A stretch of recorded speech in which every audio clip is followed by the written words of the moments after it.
सृष्टि बचपन से ही दिखने में सुंदर नहीं थी, लेकिन अमीर बाप की बेटी सृष्टि पर उसकी माँ जान छिड़कती। मेरी बेटी कितनी प्यारी है, भगवान सबको सृष्टि जैसी बेटी दे। सृष्टि धीरे धीरे बड़ी होती है। एक दिन सृष्टि की सहेली कहती है, तू दिखने में कितनी अजीब सी है, लेकिन मैं जानती हूँ हम सब में सबसे अच्छी शादी तो तेरी ही होगी। तेरे पापा अमीर जो हैं। और बता नहीं सकते यार, दहेज तो हर कोई देता है, ये क्या ज्यादा ले जाएगी अपने पति के लिए? अरे बड़े शहर में कोठी है इसके पापा की। अरे पापा की है ना, कौन सी इसकी है? इसकी होती तब तो कोई भी लड़का इससे शादी कर लेता।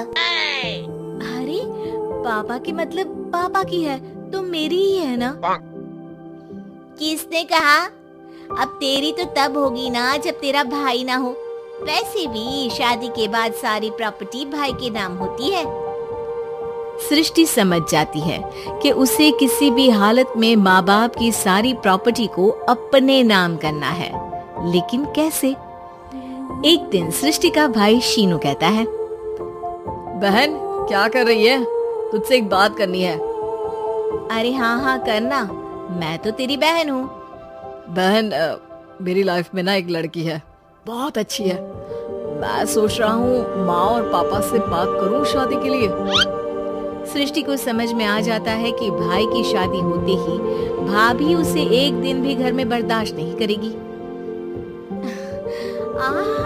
क्या बात है भाई, बताना कौन है वो? यार वो बहुत अच्छी लड़की है, पढ़ी लिखी है, मेरे साथ जॉब भी करती है, बस एक प्रॉब्लम है। हाँ प्रॉब्लम? क्या प्रॉब्लम है भाई? यार वो शादीशुदा है, लेकिन उसके पति ने उसे सिर्फ इसलिए छोड़ दिया क्योंकि उसके माँ बाप दहेज नहीं दे पाए। सृष्टि ये सुनकर न जाने क्यों खुश हो जाती है। अरे भाई तो क्या हुआ, लड़की तुझे तो पसंद है ना? शीनू को लगता है कि बहन उसे समझ रही है। वो इस बात से अनजान होता है कि उसकी बहन की मंशा पूरा घर हड़पने की है। सृष्टि अपनी माँ से कहती है, मम्मी मुझे तो बहुत चिंता है, पता है शीनू क्या कर रहा है? अरे क्या कर रहा है, वो तो काम पर जाता है और वापस घर आता है। नहीं ना माँ, वो यही तो नहीं कर रहा, बाकी सब कर रहा है। आपको पता है उससे प्यार है, और वो भी एक शादीशुदा लड़की से। ये क्या हो गया, मैं सोसाइटी में क्या मुंह दिखाऊंगी? अरे तेरे पापा तो यही कहेंगे कि मैंने ही उसे बिगाड़ दिया है। माँ देखो मेरी बात मानो, पापा पर भी विश्वास करने की जरूरत नहीं है। अब आप ही बताओ, पापा इतनी देर घर के बाहर रहते हैं क्यों? बोलो। अरे बेटा वो तो नौकरी करते हैं ना।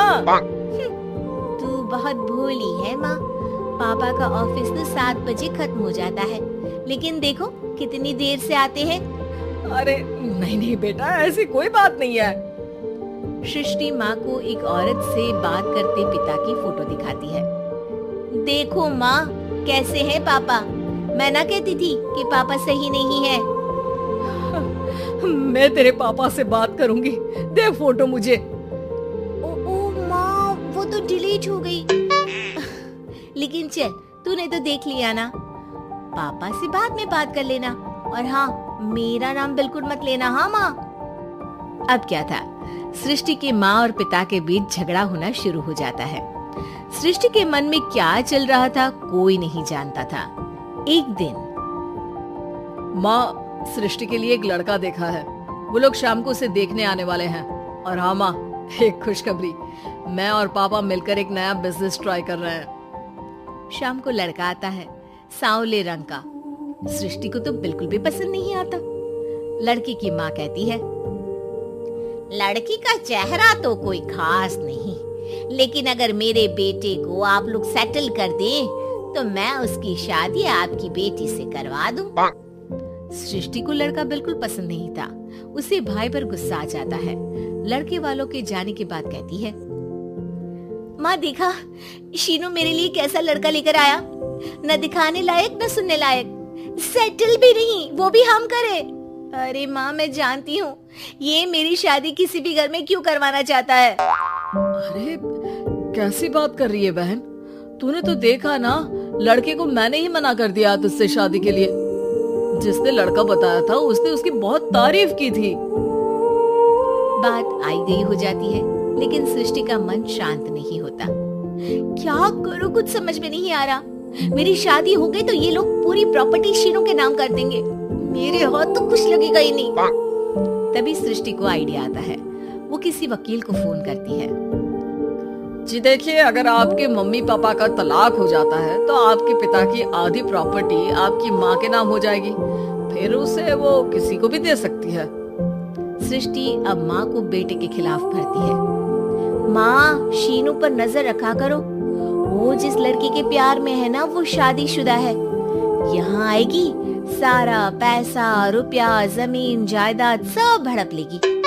पापा का भी हाल तुमसे छुपा नहीं है।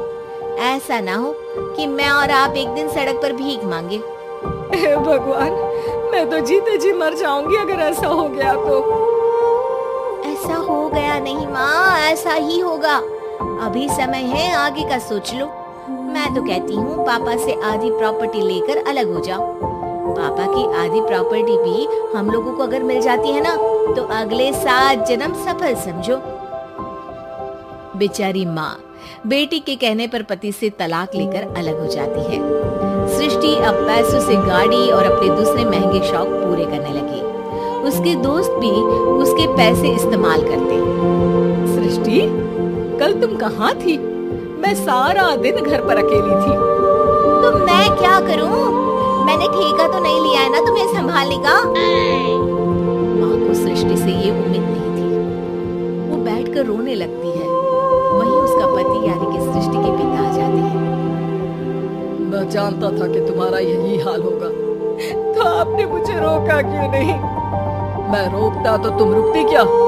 सृष्टि के कहने पर तुमने मुझ पर, अपने बेटे पर शक किया, लेकिन तुम ये भूल गई कि कैसे हम दोनों ने मिलकर जीवन में इतना सब खड़ा किया। माँ पति के गले लग जाती है। मुझे माफ कर दीजिए, मैंने आपकी कमाई का एक बड़ा हिस्सा गवा दिया। कोई बात नहीं, तुम साथ हो तो मैं ऐसी 7 प्रॉपर्टी खड़ी कर दूंगा। तभी वहाँ सृष्टि आ जाती है रोते हुए। माँ, मयंक ने मुझे छोड़ दिया। वो बोल रहा था जब तक मेरे पास पैसे थे तब तक ही वो मेरे साथ था। पापा, माँ, मुझे माफ कर दीजिए।